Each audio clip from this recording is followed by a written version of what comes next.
বন্যা পরিস্থিতির আরও অবনতি, পানি কমলেও ভোগান্তি বাড়ছে নেত্রকোনার শেরপুরে, জামালপুরে শহররক্ষা বাঁধ ভাঙন। অধ্যাপক আলী রিয়াজকে প্রধান করে 9 সদস্যের পূর্ণাঙ্গ সংবিধান সংস্কার কমিটি গঠন, প্রজ্ঞাপন জারি, 90 দিনের মধ্যে জমা দিতে হবে প্রতিবেদন। বিশ্বের প্রভাবশালী মুসলিম ব্যক্তিত্বের তালিকায় ডক্টর মোহাম্মদ ইউনূস রয়েছেন শীর্ষ 50-এ, জায়গা পেলেন আরও 2 বাংলাদেশি। লালমনিরহাটে নির্বাহী ম্যাজিস্ট্রেট উর্মি সাময়িক বরখাস্ত, রংপুরের শহীদ আবু সাইদকে নিয়ে বিতর্কিত মন্তব্যের জেরে দৃষ্টান্তমূলক শাস্তি দাবি। এবং পল্টন থানার হত্যা মামলায় সাবেক সচিব নজিবুর ও আমিনুলের রিমান্ড মঞ্জুর, রাকিব হত্যা মামলায় গ্রেপ্তার হাজী সেলিম, মানিক ও সৈকত। সংবাদ রাতে দেখছিলেন একে এসটিএমটি বার সংবাদ শিরোনাম, সঙ্গে আছে আমি শিখা আজিজ। বানের পানিতে ডুবছে ময়মনসিংহ, পরিস্থিতির আরও অবনতি হয়েছে, প্লাবিত হচ্ছে নতুন নতুন এলাকা, বন্ধ রান্নাবান্না, সুপেয় পানির সংকট চরমে।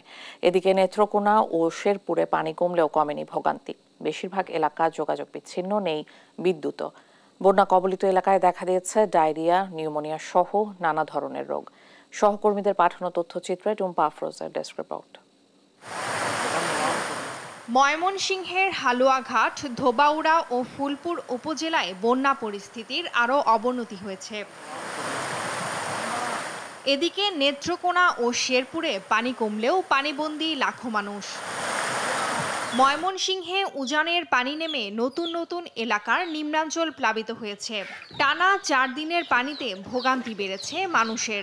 পানিবন্দী হয়ে আছেন 1.5 লক্ষাধিক মানুষ। ঘরবাড়িতে পানি ওঠায় বন্ধ রয়েছে রান্নাবান্না। বিশুদ্ধ খাবার পানির চরম সংকট দেখা দিয়েছে। প্রশাসনের পক্ষ থেকে সহযোগিতা না পাওয়ায় ক্ষোভ জানান বানভাসী মানুষ। খাওয়া খাদ্য করতেই না, রুগী গড়, এই যে পানি লাগে আনি করতেই না। 2 দিন ধরে আমরা বাড়ি ঘরে পানি, বাড়ি ঘর থাকতে পারি না, ঘরে ধরে থাকতে পারি না, সবকিছু তলে এসে গরু বাছুর লিয়ে রাস্তা আসি। 2-1টা গ্রাম ছাড়া সমস্ত গ্রাম পানির নিচে। এটা ওই উত্তরের পানিটা সম্পূর্ণ এই এলাকায় প্রবাহিত হচ্ছে। নেত্রকোনায় অতি ভারী বৃষ্টিপাত ও উজানের ঢলে জেলার দুর্গাপুর কলমাকান্দার পরে নতুন করে পূর্বধলা উপজেলার জারিয়া, ঘাগড়া ও ধলামুলগাঁও ইউনিয়নের 18টি গ্রাম প্লাবিত হয়েছে। জেলায় এখন 43 গ্রামের 28,000 মানুষ পানিবন্দী অবস্থায় আছেন। শেরপুরে কয়েকটি নদীর পানি কমতে শুরু করলেও এখনো পানিবন্দী রয়েছেন লাখো মানুষ। নালিতাবাড়ি ও ঝিনাইগাতির বেশিরভাগ এলাকায় যোগাযোগ বিচ্ছিন্ন রয়েছে, নেই বিদ্যুৎও। এদিকে বন্যার পানিতে এ পর্যন্ত প্রাণ গেছে 8 জনের, দেখা দিয়েছে ডায়রিয়া, নিউমোনিয়া সহ নানা ধরনের রোগ। ভারী বর্ষণে জামালপুরের পুরাতন ফেরিঘাট এলাকায় ব্রহ্মপুত্র নদের শহর রক্ষা বাঁধে ভাঙন দেখা দিয়েছে। ভাঙনের ঝুঁকিতে জামালপুর ময়মনসিংহ মহাসড়ক, সেতু, বসতবাড়ি সহ রয়েছে অনেক স্থাপনা। টুম্পা আফরোজ, নিউজ ডেস্ক, দেশ টিভি। রাষ্ট্রবিজ্ঞানী আলী রিয়াজকে প্রধান করে 9 সদস্যের পূর্ণাঙ্গ সংবিধান সংস্কার কমিশন গঠন করেছে মন্ত্রিপরিষদ বিভাগ। সোমবার মন্ত্রিপরিষদ সচিব মাহবুব হোসেনের সই করা প্রজ্ঞাপনে এ তথ্য জানানো হয়। এতে বলা হয়, কার্যকর গণতন্ত্র প্রতিষ্ঠার লক্ষ্যে সংবিধান পর্যালোচনা ও মূল্যায়ন করে প্রয়োজনীয় সুপারিশ সহ প্রস্তুত করতে এই কমিশন গঠন করা হলো। কমিটির অন্যান্য সদস্যদের মধ্যে রয়েছেন ঢাকা বিশ্ববিদ্যালয়ের আইন বিভাগের অধ্যাপক সুমাইয়া খায়ের। এছাড়া সদস্য হিসেবে রয়েছেন সুপ্রিম কোর্টের অ্যাডভোকেট ডক্টর শরীফ ভূঁইয়া, আর শিক্ষার্থী প্রতিনিধি হিসেবে থাকছেন মাহফুজ আলম। কমিটি আগামী 90 দিনের মধ্যে প্রতিবেদন জমা দেবেন। বিশ্বের সবচেয়ে প্রভাবশালী মুসলিমের তালিকায় স্থান পেয়েছেন বাংলাদেশের অন্তর্বর্তী সরকারের প্রধান উপদেষ্টা ডক্টর মোহাম্মদ ইউনূস। জর্ডানের রাজধানী আম্মান ভিত্তিক প্রতিষ্ঠান the royal Islamic strategic studies centre এই তালিকা প্রকাশ করেছে। ধর্মীয় চিন্তাভাবনা এবং রাজনৈতিক নেতৃত্বের বিষয়গুলো গুরুত্ব দেওয়া হয়। এই তালিকায় ডক্টর ইউনূস ছাড়াও রয়েছেন আরও 2 জন বাংলাদেশি, আইন ও সালিশ কেন্দ্রের প্রতিষ্ঠাতা সদস্য ডক্টর হামিদা হোসেন এবং আইনজীবী ও মানবাধিকার কর্মী ডক্টর রাজিয়া সুলতানা। তিনি দীর্ঘদিন ধরে রোহিঙ্গাদের নিয়ে কাজ করছেন।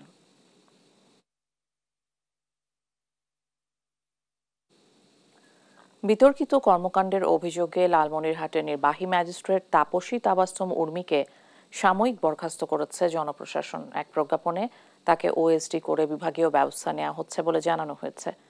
এদিকে লালমনিরহাটের নির্বাহী ম্যাজিস্ট্রেট তাপসী তাবাসসুম উর্মির শাস্তির দাবিতে বিক্ষোভ করেছে বেগম রোকেয়া বিশ্ববিদ্যালয়ের শিক্ষার্থী ও তার পরিবারের সদস্যরা। সোমবার দুপুরে বিশ্ববিদ্যালয়ের ১ নম্বর গেটে মানববন্ধন করে তারা। অবিলম্বে চাকরি থেকে অব্যাহতি সহ দৃষ্টান্তমূলক শাস্তি দাবি করেন শিক্ষার্থীরা। বৈষম্য বিরোধী ছাত্র আন্দোলনে পুলিশের গুলিতে শহীদ আবু সাইদকে সন্ত্রাসী আখ্যা দিয়ে ফেসবুক পোস্ট করেন উর্মি। এছাড়া প্রধান উপদেষ্টা ডক্টর ইউনূসকে নিয়েও আপত্তিকর মন্তব্য করেন তিনি। জুলাই আগস্ট আন্দোলনে নিহত ৭৩৭ জন আর আহত হয়েছেন ২২,৯০৭ জন, এমনটাই জানালেন স্বাস্থ্য উপদেষ্টা নূরজাহান বেগম। সোমবার বিকেলে সচিবালয়ে এক ব্রিফিংয়ে এ তথ্য তুলে ধরেন তিনি। উপদেষ্টা বলেন, নিহত ও আহতের তালিকা প্রণয়নে গঠিত কমিটির তথ্য মতে ৭৩৭ জন নিহতের তথ্য পেয়েছে মন্ত্রণালয়। এর সঙ্গে শিক্ষার্থীদের দাবি অনুযায়ী ১৫০০ জনের তালিকা মিলিয়ে দেখা হবে। ডিসি ও সিভিল সার্জন পর্যায়েও তথ্য চাওয়া হয়েছে বলে জানান উপদেষ্টা। আজ পর্যন্ত আমাদের যে তথ্য আমাদের কাছে যেটা আছে সেখানে ৭৩০ জন নিহত হয়েছে। এগুলো যাচাই করা আমাদের। ছাত্রদেরও কিছু তথ্য আছে প্রায় ১৫০০-র উপরে, সেগুলো আমরা তাদের সাথে আমাদের সমন্বয় করছি। আহতের মধ্যে হলে প্রায় ২৩,০০০-এর মতো। আগামী ২ সপ্তাহের মধ্যে একটা গ্রুপ ডাক্তার আসতে পারে, বিশেষ করে যারা পা হাত ইঞ্জুরিগুলি বেশি হয়েছে, পিঠের ইঞ্জুরি হয়েছে, এগুলির ক্ষেত্রে তারা অর্থোপেডিকের এরা আসলে আমরা সেখানে আরেকটা সুযোগ আমরা হয়তো করতে পারব। চকবাজার থানার রাকিব হাওলাদার হত্যা মামলায় সাবেক সংসদ সদস্য হাজি সেলিম সহ ৩ জনকে গ্রেপ্তার দেখিয়ে কারাগারে পাঠিয়েছেন আদালত। সেই সঙ্গে রাজধানীর পল্টন থানার এক হত্যা মামলায় সিনিয়র সচিব আমিনুল ইসলাম খান ও সাবেক প্রধানমন্ত্রীর মুখ্য সচিব নজিবুর রহমানকে ৩ দিন করে রিমান্ড দিয়েছেন আদালত। বিস্তারিত কায়েস রাহাতের প্রতিবেদনে। গত ৫ই আগস্ট আওয়ামী দুঃশাসনের অবসান হলে দেশের বিভিন্ন স্থানে আওয়ামী নেতাকর্মী এবং তাদের দোসর সরকারি কর্মকর্তাদের বিরুদ্ধে হত্যা ও অনিয়ম দুর্নীতির অভিযোগে একের পর এক হয় মামলা। এসব মামলায় প্রায় তাদের হতে হচ্ছে আইনের মুখোমুখি। সোমবার সকালে সিএমএম কোর্টে হাজির করা হয় সাবেক সংসদ সদস্য হাজি সেলিম সহ ৩ জনকে। চকবাজার থানার রাকিব হাওলাদার হত্যা মামলায় আদালতে হাজির করা হয় তাদের। এ সময় আসামি পক্ষের আইনজীবী তাদের জামিন আবেদন করলে তা নামঞ্জুর করে গ্রেফতারের আদেশ দেন আদালত। এ মামলায় অপর ২ আসামি ঢাকা উত্তরের ২৬ নং ওয়ার্ডের সাবেক কাউন্সিলর হাসিবুর রহমান মানিক ও ঢাকা বিশ্ববিদ্যালয়ের ছাত্রলীগের সাধারণ সম্পাদক তানভীর হাসান সৈকত। হাজি সেলিম এবং আরেকজন কমিশনার ওই লালবাগের হাসিবুর রহমান মানিক এবং আরেকজন তানভীর আলম সৈকত, এই ৩ জনকে আজকে তদন্তকারী কর্মকর্তা একটি হত্যা মামলায় বিজ্ঞ আদালতে উপস্থাপন করেন। তাদেরকে আজকে এই মামলায় গ্রেপ্তার দেখে জেল হাজতে প্রেরণ করে। এদিকে একই দিন বিকেল 4:30টায় পল্টন থানার একটি হত্যা মামলায় মেট্রোপলিটন ম্যাজিস্ট্রেট মাহবুব রহমানের আদালতে হাজির করা হয় সাবেক সিনিয়র সচিব আমিনুল ইসলাম খান ও সাবেক প্রধানমন্ত্রীর মুখ্য সচিব ও এনবিআর-এর সাবেক চেয়ারম্যান নজিবুর রহমানকে। দুপক্ষের শুনানি শেষে আরও তদন্তের জন্য তাদের প্রত্যেকের ৩ দিন করে রিমান্ড মঞ্জুর করে আদালত। একজন হলো আমিনুল ইসলাম খান, তিনি ছিলেন সিনিয়র সচিব জননিরাপত্তা বিভাগ স্বরাষ্ট্র মন্ত্রণালয়ের। আরও ছিল নজিবুর রহমান। এই নজিবুর রহমান আপনারা জানেন সে এনবিআর-এর চেয়ারম্যান ছিল। এই 2 জনকে একটি হত্যা মামলায়, পল্টন থানার একটি হত্যা মামলায় বিজ্ঞ আদালতে উপস্থিত করা হয়। তদন্তকারী কর্মকর্তা তাদের জন্য 10 দিনের রিমান্ড প্রার্থনা করেন।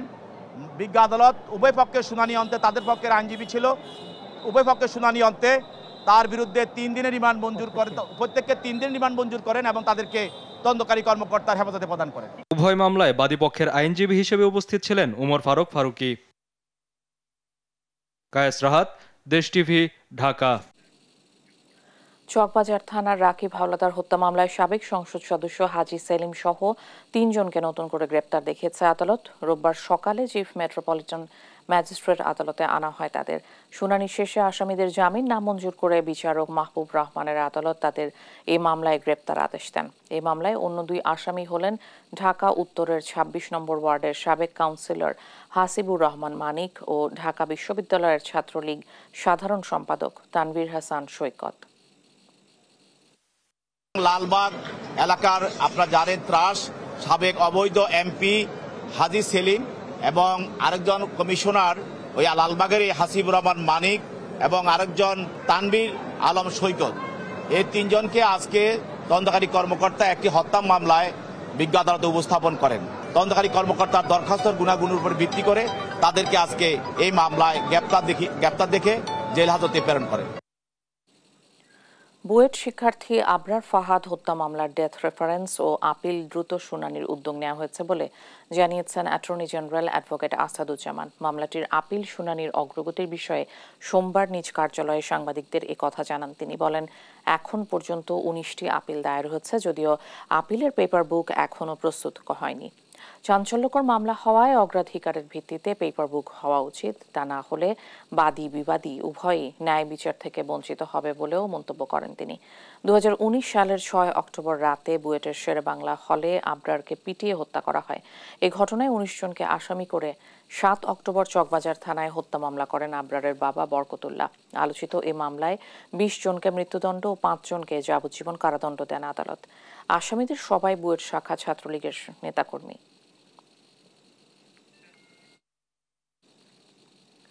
বাংলাদেশের মানুষ সাম্প্রতিক সময়ে যেভাবে ইসলাম চর্চার সুযোগ পাচ্ছে, অতীতে তা পাওয়া যায়নি বলে মন্তব্য করেছেন বাংলাদেশ জামায়াতে ইসলামীর সহকারী সেক্রেটারি মাওলানা রফিকুল ইসলাম খান।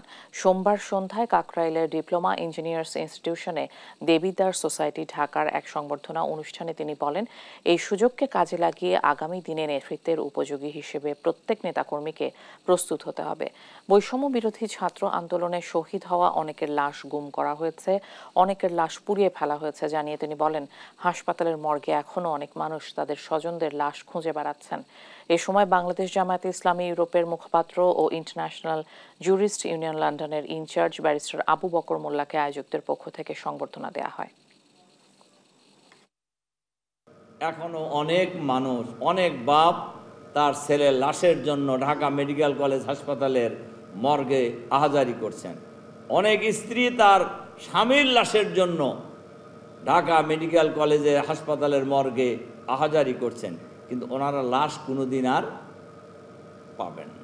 তার লাশ গণকবর দেওয়া হয়েছে, লাশ পুড়িয়ে ফেলা হয়েছে, সুতরাং এই লাশ আর কোনোদিন পাওয়া যাবে না। সংখ্যা হয়তো বাড়তেই থাকবে। জিডিপি প্রবৃদ্ধি ও মূল্যস্ফীতির তথ্য রাজনৈতিক, তাই সঠিক পরিসংখ্যান নিশ্চিতে বিবিএস এর জন্য স্থায়ী নীতিমালা করার কথা জানিয়েছেন পরিকল্পনা উপদেষ্টা ডক্টর ওয়াহিদুদ্দিন মাহমুদ। একনেক সভা পরবর্তী ব্রিফিংয়ে এই কথা বলেন তিনি। সভায় প্রায় 24,412 কোটি 94 লাখ টাকার 4টি প্রকল্প অনুমোদন দেয় একনেক। সোমবার সকালে প্রধান উপদেষ্টার কার্যালয়ে অনুষ্ঠিত একনেক সভায় এসব প্রকল্প অনুমোদন দেওয়া হয়। এনআই নাহিদের রিপোর্ট। অন্তর্বর্তী সরকারের দ্বিতীয় জাতীয় অর্থনৈতিক পরিষদের নির্বাহী কমিটি একনেকের সভা বসে তেজগাঁওয়ের প্রধান উপদেষ্টার কার্যালয়ে। এতে সভাপতিত্ব করেন ডক্টর ইউনুস। এদিন 24,412 কোটি 94 লাখ টাকার 4টি প্রকল্পের অনুমোদন দেন তিনি। এ সময় সাসেক্স সড়ক সংযোগ প্রকল্প 2, হাটিকামরুল থেকে রংপুর মহাসড়ক 4 লেনে উন্নতিকরণ, resilient urban and territorial development project, কালুরঘাটে কর্ণফুলী নদীর উপর একটি রেল কাম রোড সেতু নির্মাণ প্রকল্প সহ অনুমোদন দেওয়া হয় কক্সবাজারের মাতারবাড়িতে পোর্ট ডেভেলপমেন্ট প্রকল্প। প্রকল্প ব্যয়ে সরকারি তহবিল থেকে 7,746 কোটি 66 লাখ টাকা, প্রকল্প ঋণ সহায়তা থেকে 16,012 কোটি 33 লাখ টাকা এবং বাস্তবায়নকারী সংস্থা থেকে 653 কোটি 95 লাখ টাকা বরাদ্দ রাখা হয়। সভা শেষে এসব প্রকল্পের বিষয়ে গণমাধ্যমকে ব্রিফ করেন পরিকল্পনা ও শিক্ষা উপদেষ্টা ওয়াহিদুদ্দিন মাহমুদ। কর্ণফুলী নদীর উপর কালুরঘাট রেল এবং সেতু একত্রে তৈরি করা। জিডিপি প্রবৃদ্ধি ও মূল্যস্ফীতির মধ্যে রাজনৈতিক প্রভাব আছে উল্লেখ করে এ উপদেষ্টা বলেন, এসব তথ্যের স্বচ্ছতায় পরিসংখ্যান বিভাগে করা হবে নতুন নীতিমালা। আমি চাই এবং আমরা পরিসংখ্যানের একটা নতুন নীতি তৈরি করতে চাচ্ছি, যেটা যেতে হবে উপদেষ্টা কমিটিতে পাশ হতে হবে। বিবিএস এর সক্ষমতা তো একদম খুব ভালো নয়। সক্ষমতার অভাবে হয়তো পরিসংখ্যান বা অত পরিসংখ্যান ভালোভাবে সংগ্রহ করা যায় না বলে এক ধরনের দুর্বলতা আছে। সোমবার একনেক বৈঠকে ব্যয় বৃদ্ধি ছাড়া আরও 7টি প্রকল্পের মেয়াদ বৃদ্ধির প্রস্তাব অনুমোদন করা হয়। এনআই নাহিদ, দেশ টিভি, ঢাকা। সেন্ট মার্টিন নিয়ে প্রশাসন থেকে যে নির্দেশিকা দেওয়া হয়েছে তা নতুন কিছু নয় বলে জানিয়েছেন অন্তর্বর্তী সরকারের পরিবেশ, বন ও জলবায়ু বিষয়ক উপদেষ্টা সৈয়দা রিজওয়ানা হাসান। সোমবার সচিবালয়ে সাংবাদিকদের সঙ্গে আলাপকালে তিনি কথা বলেন। উপদেষ্টা বলেন, সেন্ট মার্টিনে পর্যটকদের যেতে নিবন্ধন করা, রাতে থাকা নিষিদ্ধ করা এবং দ্বীপে একবার ব্যবহারযোগ্য প্লাস্টিকের উপস্থিতি নিয়ে সিদ্ধান্ত নতুন কিছু না। অতীতে এ নিয়ে একাধিকবার উদ্যোগ নেওয়া হয়েছে, কিন্তু বাস্তবায়িত হয়নি। সৈয়দা রিজওয়ানা হাসান বলেন, পর্যটনের ব্যাপারে অংশীজনদের সাথে আলোচনা সাপেক্ষে সিদ্ধান্ত নেওয়া হবে। 9 সেপ্টেম্বর 2018 তারিখে একটি আন্তঃমন্ত্রণালয় সভা হয়। সেই সভাতে সিদ্ধান্ত হয় যে 1 মার্চ 2019 থেকে সেন্ট মার্টিন দ্বীপে শুধু দিনের বেলা পর্যটন চালু থাকবে, রাতে বেলা পর্যটকেরা ওখানে থাকতে পারবেন না। 2020 সালের 24 ফেব্রুয়ারি সেখানে তৎকালীন প্রধানমন্ত্রী যিনি মুখ্য সচিব ছিলেন তার নেতৃত্বে একটা সভা অনুষ্ঠিত হয়। সেই সভায় সিদ্ধান্ত হয় যে সেন্ট মার্টিন দ্বীপে প্রবেশের ক্ষেত্রে পর্যটকদেরকে রেজিস্টার করতে হবে। এই সিদ্ধান্ত নতুন কোনো আবিষ্কৃত কোনো সিদ্ধান্ত নয়। দক্ষ মেরিনার্স তৈরির পাশাপাশি রাজস্ব আদায়ের কারখানা চট্টগ্রাম মেরিন একাডেমি, এমন মন্তব্য করেছেন নৌ পরিবহন মন্ত্রণালয়ের উপদেষ্টা ব্রিগেডিয়ার জেনারেল অবসরপ্রাপ্ত ডক্টর এম সাখাওয়াত হোসেন। সোমবার সকালে দেশের প্রথম মেরিন একাডেমি পরিদর্শনে গিয়ে এ কথা বলেন তিনি। সাখাওয়াত আরও বলেন, এখানকার মেরিন ক্যাডেটরা আইএমও নির্দেশনা অনুযায়ী দেশি বিদেশি জাহাজে সুনামের সঙ্গে দায়িত্ব পালন করছেন। এ সময় নৌ উপদেষ্টাকে কাছে পেয়ে একাডেমির কর্মকর্তারা তাদের বেশ কিছু দাবি ও অসন্তুষ্টির কথা তুলে ধরেন। নৌ উপদেষ্টা শিগগিরই তাদের সমস্যা সমাধানের আশ্বাস দেন।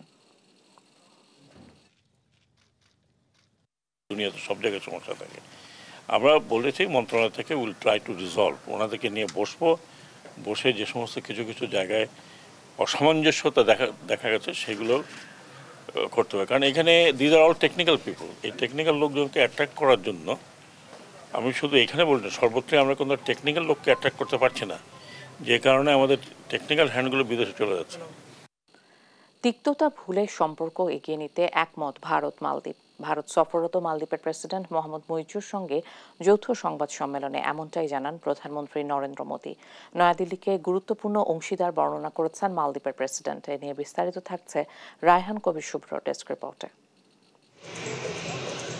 দীর্ঘদিনের টানাপোড়েনের ইতি টেনে 4 দিনের ভারত সফরে দিল্লি পৌঁছে গেছেন মালদ্বীপের প্রেসিডেন্ট মোহাম্মদ মুইজ্জু। স্থানীয় সময় রোববার সপরিবারে দিল্লিতে পা রাখেন তিনি। সোমবার সকালে নয়াদিল্লির রাজঘাটে মহাত্মা গান্ধীর সমাধিতে শ্রদ্ধা নিবেদন করেন মুইজ্জু। এরপর রাষ্ট্রপতি ভবনে আনুষ্ঠানিকভাবে সংবর্ধনা দেওয়া হয় তাকে।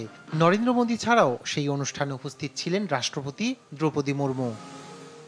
দুই দেশ আগামী দিনেও নানা ভবিষ্যৎ প্রকল্পে একে অপরের সহযোগিতা করবে। দ্বিপাক্ষিক বৈঠকের পর এমনটাই বার্তা তাদের। ভারত মালদ্বীপের বন্ধুত্ব বহু পুরনো ও ঐতিহাসিক। ভারত সবসময়ই মালদ্বীপের পাশে ছিল। মালদ্বীপের যে কোনো বিপদে দ্রুত সহায়তার হাত বাড়িয়েছে ভারত। সেটা অত্যাবশ্যকীয় পণ্য হোক, কোভিডের সময় ভ্যাকসিন হোক, কিংবা বিশুদ্ধ পানীয় জলের ক্ষেত্রেও আমরা আদর্শ প্রতিবেশীর ভূমিকা পালন করেছি। ভারত মহাসাগরীয় অঞ্চলের নিরাপত্তা নিশ্চিত করার ক্ষেত্রে মালদ্বীপের রয়েছে গুরুত্বপূর্ণ ভূমিকা। ভবিষ্যতেও নানা প্রকল্পে একে অপরের সহায়তা করবে দুই দেশ। স্থিরতা और समृद्धि के लिए हम मिलकर काम करेंगे। পর্যটন হলো দ্বীপরাষ্ট্রের রাজস্বের সবচেয়ে বড় উৎস। গেল বছর ভারতীয় পর্যটকরা মালদ্বীপ থেকে মুখ ফিরিয়ে নেন, ফলে আমাদের পর্যটন শিল্পে বড় আঘাত আসে। এই পরিস্থিতিতে দেশে বিনিয়োগ বাড়ানোর লক্ষ্যে ভারতের সাথে একটি মুক্ত বাণিজ্য চুক্তি করার আশা করছি। ভারত সরকার ইতোমধ্যেই মালদ্বীপে যথেষ্ট পানীয় জল এবং পয়ঃনিষ্কাশন ব্যবস্থা স্থাপনে সহায়তা করেছে এবং রাস্তার অবকাঠামো তৈরিতেও সাহায্য করছে। মালদ্বীপ ভারতের নিরাপত্তাকে দুর্বল করার জন্য কাজ করবে না এবং আমরা নয়াদিল্লিকে মূল্যবান অংশীদার এবং বন্ধু হিসেবে দেখি। ক্ষমতায় আসার পর এই নিয়ে দ্বিতীয়বার ভারত সফরে মুইজ্জু এবং তার স্ত্রী সাজিদা মোহাম্মদ। রাষ্ট্রপতি দ্রৌপদী মুর্মুর আমন্ত্রণে তাদের এই সফর। 10 অক্টোবর পর্যন্ত ভারতে থাকবেন মালদ্বীপের প্রেসিডেন্ট।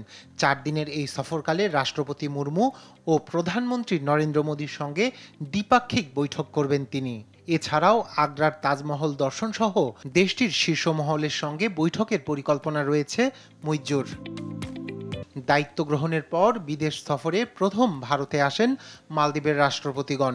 দীর্ঘদিন ধরে এই নিয়মই চলে আসছে, কিন্তু সেই প্রথার ছেদ ঘটান মোহাম্মদ মুইজ্জু। মালদ্বীপের প্রেসিডেন্ট হওয়ার পর প্রথমে তুর্কি ও পরে চীন সফরে যান তিনি। যদিও প্রধানমন্ত্রী নরেন্দ্র মোদীর শপথ গ্রহণ অনুষ্ঠানে ভারত সফরে আসেন মুইজ্জু। ক্ষমতায় আসার পর ভারতীয় সেনাবাহিনীকে সরে যাওয়ার নির্দেশ দেন প্রেসিডেন্ট মুইজ্জু। সেই নিয়ে দুদেশের দ্বিপাক্ষিক সম্পর্কে ক্রমশ ভাটা পড়তে থাকে। তার নির্দেশের পর সেই দেশ থেকে বাধ্য হয়ে সেনা সরিয়ে নেয় ভারত। এরপর থেকেই পরিস্থিতি আরও খারাপ হতে শুরু করে। প্রভাব পড়ে মালদ্বীপের পর্যটন শিল্পেও। এদিকে ক্রমশ অর্থনৈতিক সংকটের দিকে এগোচ্ছে মালদ্বীপ। ক্ষমতায় আসার পর পরিস্থিতি খুব একটা পরিবর্তন করতে পারেনি মোহাম্মদ মুইজ্জু। এই আবহে মালদ্বীপের প্রেসিডেন্ট পদে বসে ভারত বিরোধী পথে হাঁটা মুইজ্জুর এ সফর কূটনৈতিক দিক থেকে তাৎপর্যপূর্ণ বলেই মনে করছেন বিশ্লেষকরা। রায়হান কবির শুভ্র, নিউজ ডেস্ক, ডিশ টিভি।